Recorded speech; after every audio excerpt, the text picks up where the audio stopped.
What's up guys, welcome back to another tutorial in Logic Pro. Today we are going to be looking at compressors and how they can magically make all of your sounds sound better. Not really, but they might help a bit. So for the sake of this tutorial, we are going to use the default compressor in Logic Pro. And it looks like this. And first of all, we're going to switch over to the graph view. So, what does a compressor do and how does it work? Basically what a compressor does is that it reduces the level of an audio track automatically. It would be like moving the volume fader of the track up and down, just way faster and automatically, yeah. The main feature you have in the compressor is the threshold. The threshold basically tells the compressor when to start compressing.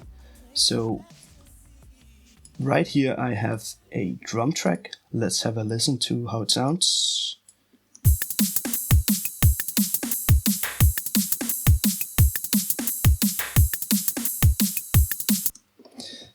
And in this compressor there's a pretty nice graphic view of the sound you input into the compressor here. If we look at the input volume over here, you can tell it's peaking around 14-15 decibels. And the compressor threshold is currently set to around 20 decibels. This means when the input hits around 20 decibels, the compressor will start working. Or minus 20 decibels, that is. So what you want to do is put the threshold wherever you want the compressor to start working. This setting can always be tweaked later on, so let's leave it here for now, but just remember that whatever you put it on is when the compressor is going to start working on your audio. Next up we have the ratio, and the ratio basically decides how hard the compressor is compressing. So let me try to explain how the value of the ratio works. If you put it at a 2:1, basically what it does is that every 2 decibels your audio track peaks above the threshold you set earlier, only 1 decibel will be the output. So basically if you set it at a 2:1, your output will get halved in volume. The more you dial it up, the harder the compression will be. So if you put it at a 10:1, you will only get 1/10 of the input as the output. And the ratio is visually shown as this line bending up or down, like this. So let's have a listen to how the drums will sound without compression, and if we add a bit of compression with the threshold and ratio. This is without.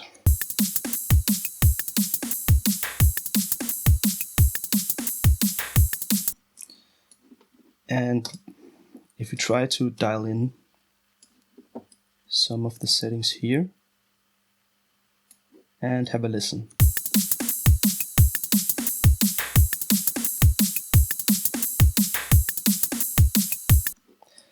Not a lot happening yet, but if we lower the threshold even more, you can tell the difference now.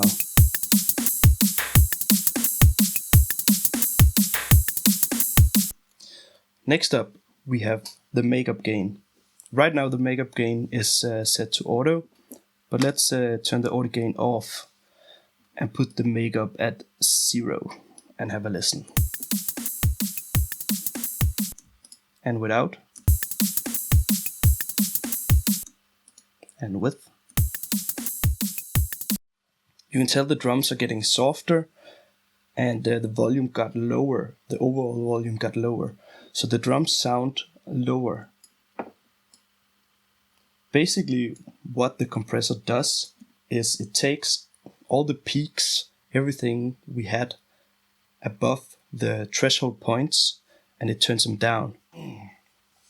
So what we did was make the loud sounds sound softer, and we brought the loud sounds closer to the soft sounds.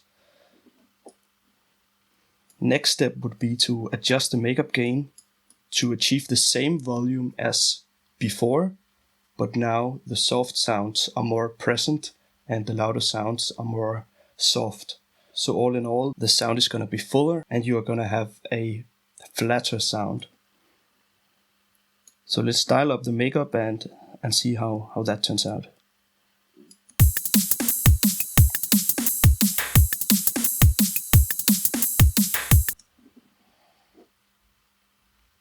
What we could do now is turn down the threshold even more and see how that results turn out.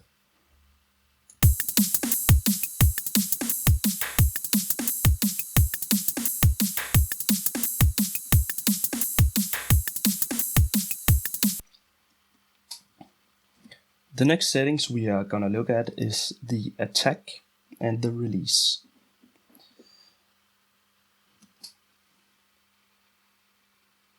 Attack and release is set in milliseconds, and the attack is how fast the compressor starts when hitting the threshold.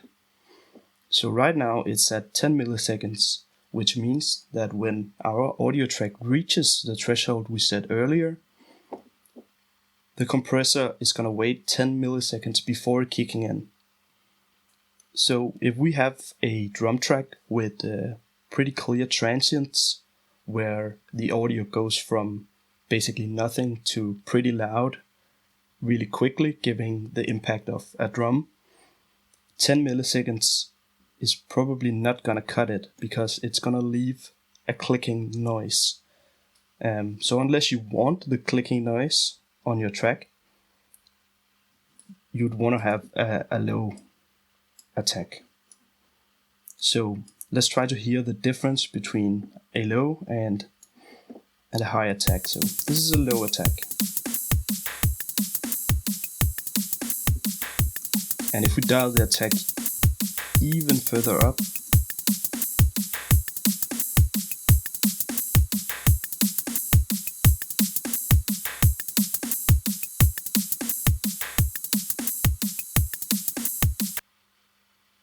if we turn the release up on a drum track, the compressor is gonna basically keep compressing because the time between it releases and the attack starts is gonna because the time between the compressor releases and the attack starts is gonna be close to none.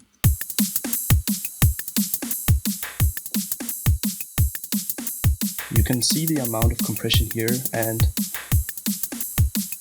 when we got a really high release, it's gonna basically be compressing all the time. That's probably not what you want on a drum track.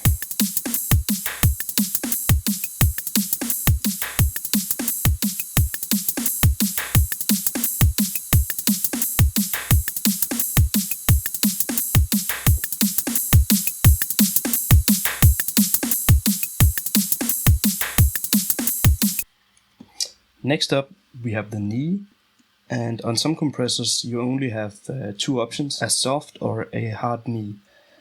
In this case we have a knob where we can dial in a few settings, and basically a soft knee applies an increasing ratio of compression slightly before your threshold point.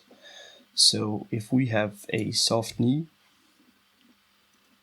as you can tell by the graph, the amount of, or the ratio of compression is going to be introduced slightly before your audio hit the peak, the threshold peak, which will make the transition from not being compressed to being compressed sound a bit softer. And the opposite is a hard knee, which applies the complete ratio of compression exactly from where you set the threshold. Which means that going from not being compressed to compressed is going to happen pretty much instantly, giving it a harder, rougher sound. That's a pretty rough and quick overview of how the compressor works. I use compressors on my drums, I tend to use a compressor on the kick and snare, and then group the drums together and compress them together. And I also use compressors on the vocals and leads and bass lines. I got a vocal here, and we can try to apply a compressor. It doesn't really have a lot of peaks, but you can tell the audio volume is a bit different from going from this part to this part, and then this part is a bit louder. So let's try to hear it, how it sounds. You gave me life, you gave me life. The last part here sounds a bit louder than the rest, so let's try to add a compressor and see what we can do.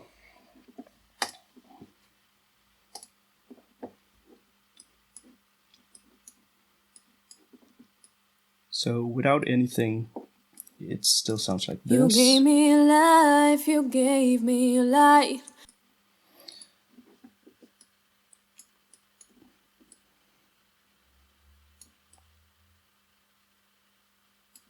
You gave me life, you gave me life. Starting to help. You gave me life, you gave me life. You gave me life, you gave me life. As you can tell by the graph, it sort of ducks the peak we were looking at out here. So let's crank the makeup gain back up. You gave me life, you gave me life. You gave me life, you gave me life. You gave me life, you gave me life. You gave me life, you gave me life. Let's compare the compressed and non-compressed version. You gave me life, you gave me life. You gave me life, you gave me life. So you still get the emphasis on light over here, but the volume has been decreased a bit, and the overall volume has been raised a bit, so the softer sound here doesn't sound lower in volume compared to the rest of the vocals. This is a way you can use a compressor on vocals. As said before, you can use it on many things in many ways, and I'll be sure to cover that in other tutorials. But for today, this was how to use a compressor. Drop a like and a comment if you want to see more. Let me know what you want to see. I really want to make more tutorials, but I'm not really sure what to cover, what you guys want to see. But thanks for watching this video, and I'll see you next time.